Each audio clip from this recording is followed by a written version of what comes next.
What's up, everybody? It's the Common Sense Investor coming at you with another video, and I just want to say, well played hand, Adam. Well played hand. I had doubts in you. A lot of us had doubts in you, but you pulled it off. We could have never have guessed all the clues you laid for us like breadcrumbs along the way. For example, when you tweeted this tweet, which was the last tweet concerning our coded messages, you said, by the way, to those in Twitterverse. And I could stop right there because we didn't catch the fact that you were talking to those that are on Twitter. Hello, I'm not talking to you and I'm not talking to you. You were talking to those that are particularly on Twitter. And we missed it. And just in case you are unaware or you missed this, I play chess like this guy. And Adam, we apologize. We looked at it as if it was you battling all the hedge funds and you was going to eventually win more fights than you lost. And we missed the point completely. That what you were really trying to tell us was that, hello, you in Twitterverse, in case you are unaware or missed it, you know, you're supposed to be stock gurus, and when you can't see what you're looking for, you do what? You zoom out. And that's what you were saying here. That the Twitterverse needs to pay attention, and in case you're not aware, you play chess like this guy. It's not one tweet that you need to interpret. You interpret all of the tweets together. The tweets are not separated. He's just going from one tweet to the next tweet to the next tweet, giving us hints. And you said he wins far more games.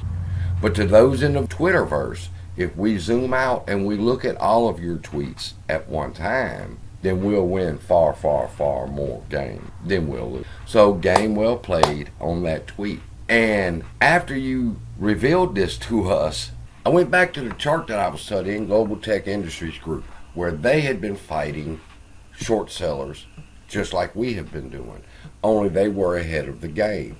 And I laid out your tweets in accordance to the timeline of what they were doing, and I was shocked at my results. All right, the first thing that Global Tech did was on March 1st, they announced a warrants dividend. They believed that a warrants dividend would expose the shorts. While they were doing that, on April 10th, 2021, they signed a letter of intent with Alt 5 Sigma. And this is the press release right here. And it says that Global Tech Industries Group, a Nevada corporation, announced on April 2021 that the company had engaged Alt 5 Sigma Incorporated to provide the platform for creating NFTs for its upcoming art assets. So they basically had a plan to use a Picasso, which I'll talk about in just a second, but they needed a platform to use. And going back over your tweets, I discovered that instead of Alt 5 Sigma, you've decided to use Wax Wallet. All right, they were already established. You didn't have to do anything. And while Global Tech Industries Group bought a Picasso, and the plan was to take the Picasso etching, break it up, give it all to each piece to the shareholders as a dividend, and everybody would own a piece of the Picasso, and it would be worth money. All right. Instead of buying a Picasso, you bought a gold mine, and everybody, including myself, gave you a hard time about it. But now that we look back, we see that the reason you bought the gold mine and the reason you connected with Wax Wallet was the same thing. GTII announces update regarding tokenization and dividend of Picasso engraved etching. All right, they gave the update. But instead of buying a Picasso, you bought Highcroft Mine. And as I laid out your tweets in accordance to the timeline of everything that every way that they fought the shorts, and I put your tweets in the place of them, or we could see what you were up to. and that each tweet was not to be interpreted individually, but look at them over the course of the time. All right, and on December 9th, 2021, Global Tech Industries announced it had submitted to the Securities and Exchange Commission a Form S-1 registration statement, which, if approved, would allow the company to distribute up to 26 million newly minted and registered crypto tokens as a dividend for GTII shareholders. Now, when they did this, they used the Alt-5 Sigma platform to distribute their dividend, their token, to their shareholders. But it needed approval. And on December 9th, 2021, they asked for that. And I thought it was kind of interesting that around this time, you're going to tell us, you're going to give us the black NFT, and in October we'll be able to claim the new NFT. And then you tweeted here also that yesterday we emailed unique codes to AMC Investor Connect members to claim our own I Own AMC NFT, closing in on 100,000 of you already having redeemed. As of noon, more than 200 of these NFTs have been resold with price as much as $223 so far. What a new world we live in. Awesome tweet. Again, he's back to the NFT non-fungible token. And then you let us know in February 22nd to chill the fuck out that you were personally holding 2.355 million shares of AMC. So you have the best interests of the company in mind because you have 2.3 million shares. And on June 15, 2022, you tweeted, inbound tweets ask over and over for a share count. AMC has done a share count 6 times in the past year. We know of 516.8 million AMC shares. Some of you believe the count is much higher. As I've said before, we have seen no reliable info on so-called synthetic or fake shares. Now, we were looking at this as if you were against us. How could you not see these things? But now, in October, looking back, we can see that basically what you were trying to do was plausible deniability. I never said there was no shorts. I wasn't trying to cause a short squeeze. See? Do y'all understand that that's the purpose of this tweet? This tweet is what's called plausible deniability. The CEO of Overstock got in trouble because they were claiming that he was attacking the shorts, and that was his whole motivation. Adam Aaron is establishing here, I don't know anything about no shorts. What I'm doing has nothing to do with a short squeeze. I'm busy running the company. And I was a little twisted with this one too, and so was a lot of other ones, and y'all tweeted the man nasty, I'm sure. But his point was he did not want to get involved in the market manipulation accusation because he was trying to bring a squeeze. This tweet right here kills that. He says, I don't know anything about it. Naked shorts, synthetics, fake shares. That's not why I'm doing this. I'm doing this for the betterment of the company. So that was a really good tweet. And when we take it in context with everything else, we see. Now, according to the timeline here, June 23rd, 2022, the CEO writes market makers requesting that they review their market making activities in GTII shares. And here's the press release of where they request review from market makers. I read this to y'all back in August, remember? So now that you can look at the bigger picture here, you start seeing that they announced on June 23rd, 2022, that it has written to market makers requesting that they review their market making activities in GTII shares. In particular, they informed the market makers of their concerns with the general market making activities in GTII shares. They're showing concern with the general market making activity in GTII shares. I'm going to say it one more time, and then Then I'll play the video and you'll understand. They were particularly concerned with the general market making activity in GTII shares. So then after we lined out all of your tweets on the timeline and we get to the part where GTII has sent a letter of review to market makers. Hey, we know what you're doing. Stop what you're doing. I know what you're doing. You know what you're doing. Stop doing what you're doing. That's what he's telling them.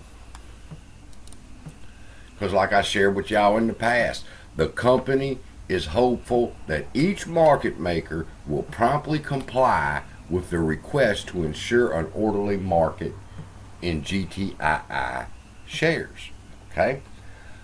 In other words, we know what you're doing, you know what you're doing, stop what you're doing. Now we're hoping that this request will cause you to stop doing what you're doing.